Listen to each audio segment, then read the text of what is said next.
E as Montanhas Pálidas de Belluno. Talvez, não sei se você já ouviu falar sobre isso, existe muita lenda, principalmente nos Alpes, né?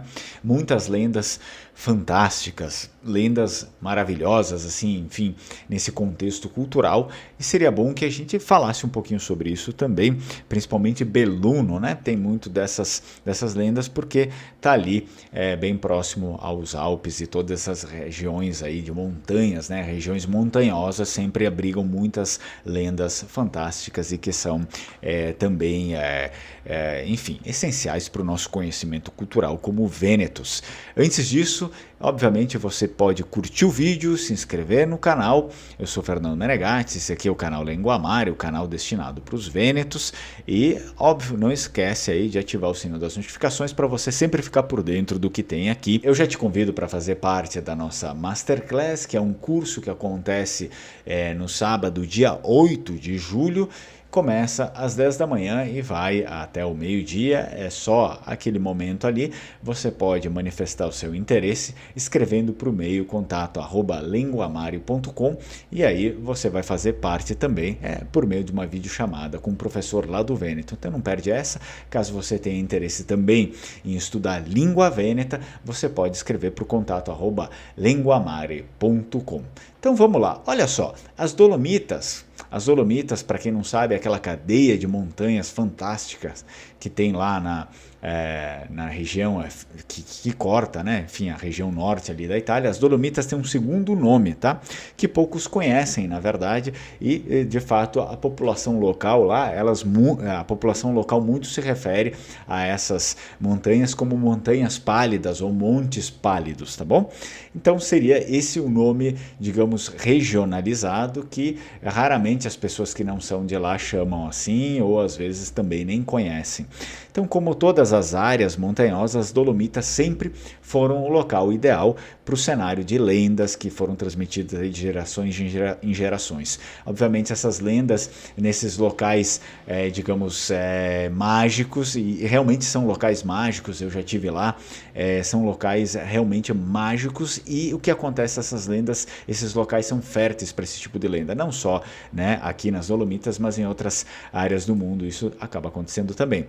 O nome das Montanhas Pálidas foi dado após um feitiço, né, prodigioso que ocorreu quando o antigo reino das Dolomitas ainda existia. Obviamente, isso daqui a gente já está entrando no mundo da lenda.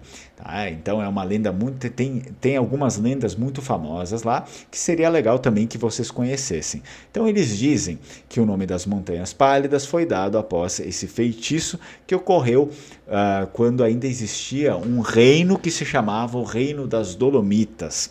Na época, a rocha das montanhas tinha a mesma cor normal dos Alpes, ou seja, a mesma, né, de todos os outros. Mas isso impedia que o príncipe das Dolomitas pudesse compartilhar o tempo com sua esposa, que era a princesa da Lua. Tá?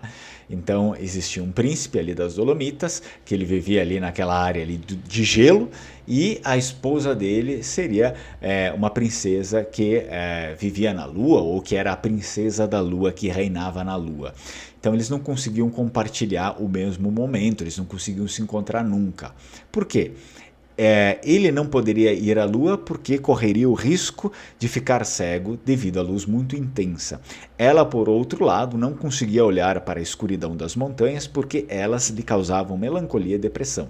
Então, esse daqui seria o motivo por que eles ficavam separados. O príncipe, desesperado, encontrou por acaso o rei dos Salvani, um pequeno gnomo que procurava uma terra para seu povo. Tá? Os Salvanos são gnomos típicos daquela região das Dolomitas. Tá? Os Salvanos eram um gnomo que procurava uma terra para o seu povo. Depois que o príncipe contou sua triste história, o gnomo ele propôs que ele fizesse brilhar todas as montanhas de seu reino. Em troca, ele obteria permissão para viver com seu povo nesta floresta. Após fazerem o pacto, os gnomos teceram aí a luz da lua por uma noite inteira, cobrindo com ela todas as rochas. A princesa pôde assim voltar a viver na terra junto com seu marido e as Dolomitas adotaram o nome de Montanhas Pálidas ou Montes Pálidos, também é conhecido por esse nome aqui. Obviamente isso aqui é a lenda, eu sempre trago aqui porque eu acho que é muito interessante. Eu me lembro que no momento que eu conheci lá, eles também me contaram essas lendas, né? Lendas muito famosas, aliás, lá, e sempre é bom que a gente conheça também o nosso próprio folclore, o folclore vêneto, né? O folclore vêneto. Então me deixa aí no vídeo, escreve se você gostou ou não, se você entendeu, né, o que aconteceu. Basicamente sempre uma história de romance, né, entre um príncipe, uma princesa, o príncipe das montanhas, dos Alpes, e a princesa da Lua, que não conseguiam, de certa forma, aí, ter um relacionamento, se encontrar, né? E pediram pro líder dos Salvanos, dos gnomos, típicos daquelas montanhas, ajudar nesse caso aqui. Se você gostou, comenta, pode deixar o leãozinho, um emoji aí, tá? Deixa um emoji para ajudar o canal, porque se você comentar em todos os vídeos, deixar, enfim, um emoji, alguma coisa em todos os vídeos, você vai estar ajudando cada vez mais o canal. Vi ringrazio molto, Strucon. Ciao, ciao.